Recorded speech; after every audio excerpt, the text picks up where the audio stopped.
नमस्कार दोस्तों, मैं विकास द्विवेदी एक बार फिर हाजिर हूं आप सभी के सामने एक नई कहानी लेकर जो आपको यकीनन बहुत पसंद आने वाली है। तो आइए बिना वक्त जाया किए करते हैं कहानी की शुरुआत। दोस्तों, एक गांव हुआ करता था। उस गांव में एक युवा लड़का था जो पहलवानी का उसको बड़ा शौक था। वो देखता था, कई मैच देखता था कुश्ती के और उसके ऊपर जुनून सवार था एक बड़ा पहलवान बनने का।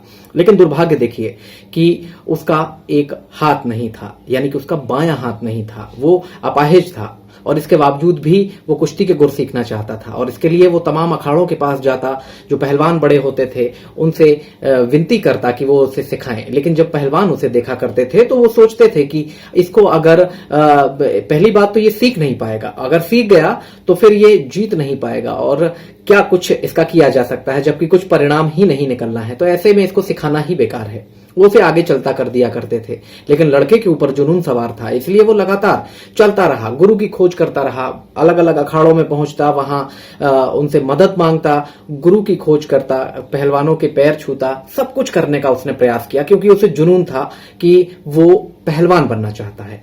लगातार चलते चलते जब उसकी यात्रा 1 साल की हो गई, 2 साल बीत गए, 3 साल बीत गए, 4 साल बीत गए और 5 साल बीतने के बाद आखिरकार वो दिन भी आया जब उसे एक पहलवान ऐसे मिलते हैं जो उसकी जो लगन है उसकी कद्र करते हैं। वो कहते हैं तुम सीखना चाहते हो? वो कहता है बिल्कुल मैं सीखना चाहता हूं। बोले कि पूरे मन से सीखोगे? तो वो हाँ कहता है। तो इसके बाद वो पहलवान कहते हैं कि अब तुम्हें कहीं जाने की जरूरत नहीं है, तुम यहीं रहो, मेरे अखाड़े में रहो और यहां मैं तुम्हें पहलवानी के गुर सिखाऊंगा, बशर्ते कि जो मैं कहूंगा तुम्हें वही करना होगा। तो लड़का तैयार हो जाता है। जैसे ही अगले दिन की सुबह आती है तो लड़का पहुंचता है सीधा अखाड़े पर और उसके गुरु जो होते हैं वो उसे एक दाव सिखाना शुरू करते हैं। उस पूरे दिन उसे एक दाव सिखाया जाता है। लड़का सीख करके वापस चला जाता है, फिर अगले दिन उसे वही दाव सिखाया जाता है। ऐसा करते करते 1 हफ्ता हो जाता है, वही दाव उसे सिखाया जाता है, जबकि अन्य दूसरे लोगों को अलग अलग दाव सिखाए जाते हैं, लेकिन उसे वही एक दाव सिखाया जा रहा है लगातार। फिर उसके बाद 1 हफ्ता हो जाता है, 1 महीना हो जाता है, तब तक वो कुछ नहीं कहता। फिर एक दिन जब उसका सब्र का बांध टूट जाता है तो अपने गुरु के पास पहुंचता है, बोलता है कि मुझे कोई दूसरा दाव सिखाइए। तो उन्होंने कहा कि जब इसका अभ्यास पूरा हो जाएगा, जब मुझे उचित समय लगेगा तो अगला दाव भी सिखाएंगे, फिलहाल यही सीखो।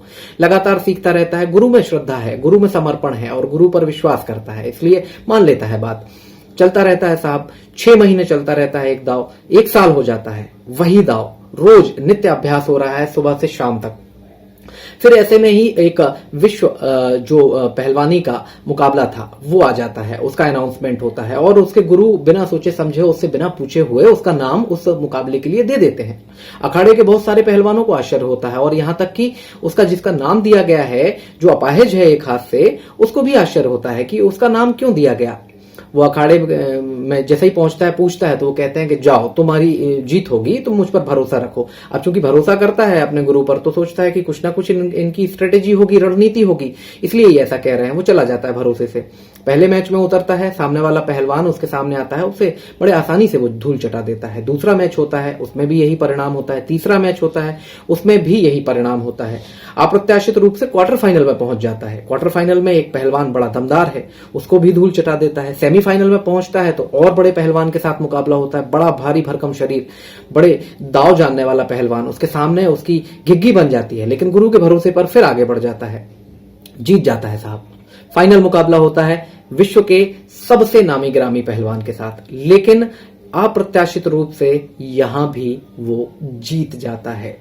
जब फाइनल अनाउंसमेंट होता है और उसकी जीत घोषित कर दी जाती है, उसके बाद उसे इनाम वगैरह दिए जाते हैं। इनाम देने के बाद जैसे ही वो वहां से निकलता है, वो सीधा अपने अखाड़े पहुंचता है, गुरु के पास दौड़कर और उनके पैरों में जाकर के लेट जाता है और पूछता है कि मुझे सब कुछ मिला, मैं जीत गया, मैंने अप्रत्याशित काम कर दिया, लेकिन मुझे यही नहीं पता कि मैं जीता कैसे।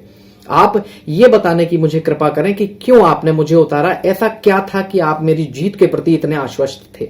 गुरु उसे उठा लेते हैं, अपने सीने से लगा लेते हैं।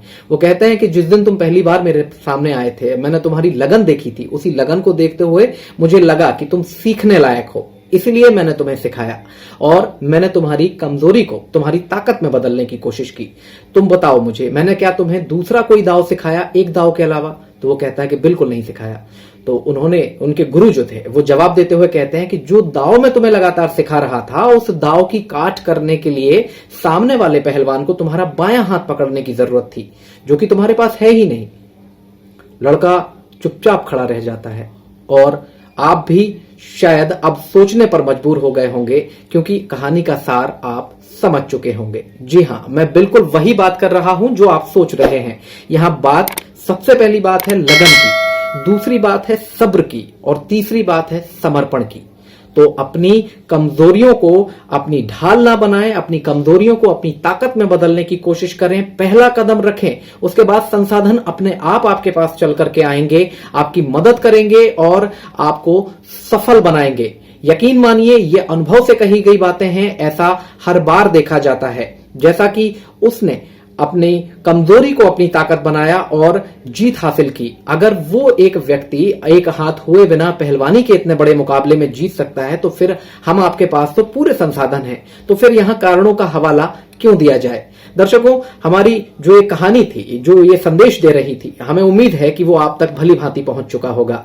तो अगर आपको ये कहानी पसंद आती है और आप चाहते हैं कि रोज ऐसी कहानियां आपके पास लगातार पहुंचती रहें, तो हमारे चैनल सेकंड लेयर ट्रुथ को सब्सक्राइब करें और बेल आइकन को प्रेस करना ना भूलें। कहानियों के साथ हम बहुत सारी जानकारियां आपको देने वाले हैं, इतिहास, दर्शन, समाजशास्त्र, अर्थव्यवस्था, सभी चीजों से जुड़ी हुई। लगातार अपडेट रहने के लिए हमारे चैनल को सब्सक्राइब जरूर करें और इस कहानी के बाद मुलाकात होगी एक अगली नई कहानी के साथ। बहुत बहुत शुक्रिया।